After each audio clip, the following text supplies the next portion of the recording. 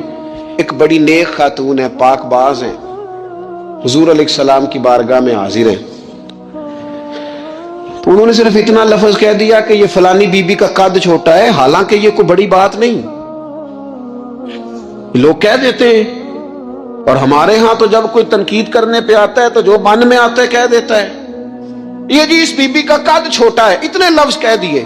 تو نبی اکرم صلی اللہ تعالی علیہ وسلم نے فرمایا، یہ جو تم نے بات کی ہے نا، اگر تمہارے یہ جملے میں میٹھے پانی والے سمندر میں ڈال دوں تو وہ سمندر کڑوا ہو جائے گا۔ تم نے کسی پر تنقید کی، کسی کے قد پر اعتراض کیا،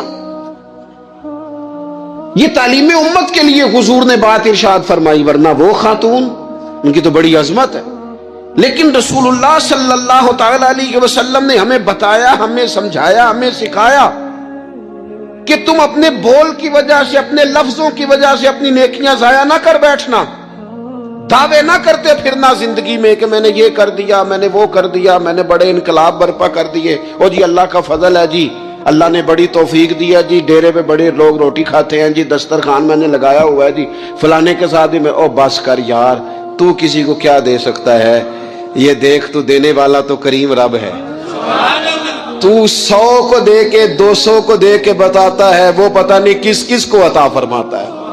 حضرت ابراہیم خلیل علیہ السلام بغیر مہمان کے روٹی نہیں کھاتے تھے۔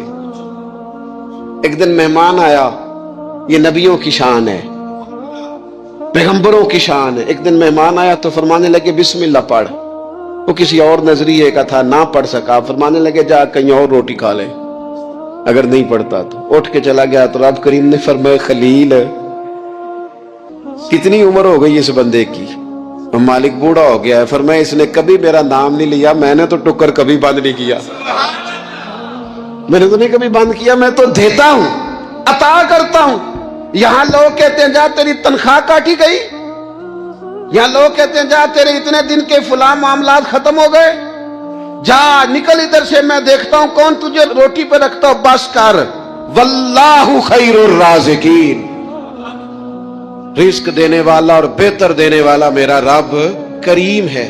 اس لیے بڑے جملے نہیں، میرے نبی اکرم صلی اللہ تعالی علیہ وسلم نے فرمایا بے شک بڑے بول اور بری عادتیں تمہارے نیک اعمال کو اس طرح بگاڑ دیتی ہیں جس طرح سرکہ شہد کو بگاڑ دیتا ہے۔